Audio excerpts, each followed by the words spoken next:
Well, I was going to bring up something. I was just, I had heard earlier in those evacuation flights out of Afghanistan that they were saying to help people get out, that they would actually borrow money from the State Department, just to assist getting out. And I thought, well, isn't that nice of them? Well, then come to find out, they were actually making them sign notes promising to pay up to $2,000 for their flight out. Well, when that went public, they're trying to backtrack now and say, well, they won't collect. But I'm very suspicious. And the idea that when they said they wouldn't collect, well, maybe it would be from, embassy personnel or that sort of thing. But for regular Afghans, I think they have every intention of collecting. They're a slippery bunch. But $2,000 a head. Just hand luggage and no pets. But think if there's like a family of 4, you're indebting yourself for at least $8,000 just to get out of the country. But it makes me think.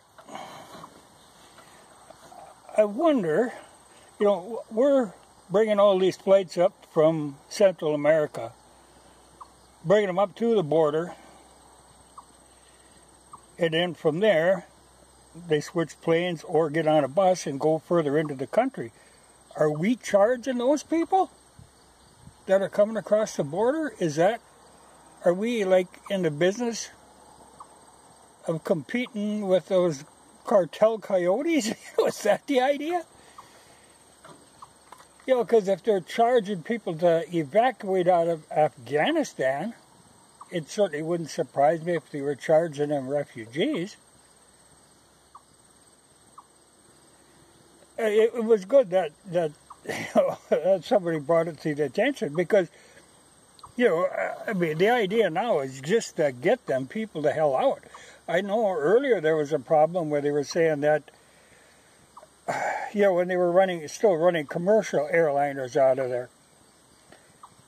Well, people would go down there and then they'd be told, nope, you have to have a COVID vaccination certificate or a certificate saying that you have been just tested negative before they would let you on the flight. So, where all this is going down, these people are having to run around town trying to find somebody to give them a test. Dangerous thing to be doing. It's crazy. That is the most scatterbrained operation. But the idea that they were charging people to evacuate them. It makes me think back. I know one time there was flooding going on, and of course the Red Cross comes scurrying out. And they were, with coffee and donuts and whatnot.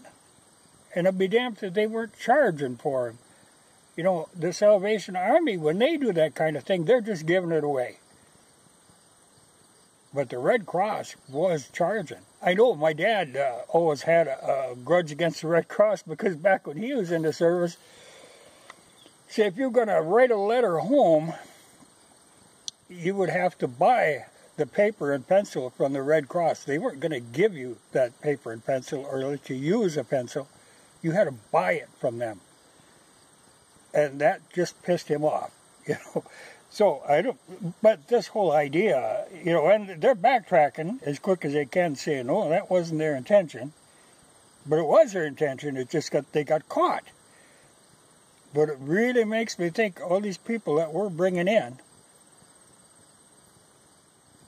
are we charging them? Is that a racket? It very well could be. Oh, I don't trust our government. They are a slippery bunch. Well, I was going to show you.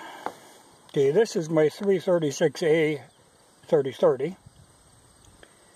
This is my brother's 94 Winchester 30-30. I always got to take them out and screw around with them a little. But if you remember, this is the one I had brought up here in the first place because it was in really rough shape. I mean, it was all rusted and just... But the thing about those, you know, this came from Lake 72. Well, this one is from Lake 72 also. But the quality of the marlin is so much better than at Winchester. They're just... I don't know what kind of metal they used, but to try to get bluing on that, it's just about impossible. I know I saw many times in gun shops on the shelves, there'll be sitting 94s from that era. You know, it's back when they were trying to make them cheap, trying to compete with marlin. So they were under $100, but they cut corners on them in horrible places. But there was something that they changed in that metal. Because I have an old 94 that is I think it's got more nickel in the steel or something. Because that takes blue perfectly, just like the marlin does, takes blue very well. But that Winchester stuff from that era, just horrible. I don't know what it is about that metal. But you cannot get blue to go on it. They just won't take it. I have seen, you know, and the scary part, like you can get stuff that'll strip any existing blue off, but if you do that, you get down to that metal and you can never do anything with it. You know, so the thing is to try to save as much of the original blue as you can, and then try to, you know, touch up the bad spots. But you know, like I say, this was pretty rusted and pretty pitted, and because the blue that they had on them at that time was just really horrible bluing. Just would not hang in there. So just sitting around, I mean, they rust. They don't even have to be abused. Just sitting even on a wall, they're going to rust. That's hard stuff to work with. But like I say, the older ones, not that way. You know, it's that after 64 when they started trying to make them cheaper. But damn, that's some stuff to work with. Just frustrating. Well, Winchesters are a nuisance to work on in the first place, a 94, compared to a marlin. A marlin is a breeze to take apart. A Winchester is a pain in the ass to take apart. I'd swear, I've always said, I think Browning's idea was he was getting paid by the part. So put in as many parts as you can. You know, for what it is, very complicated. The one good thing, though, like I said, this is about, well, maybe 72. And the wood that they were using at that time was still really good wood. And this I did pine tar.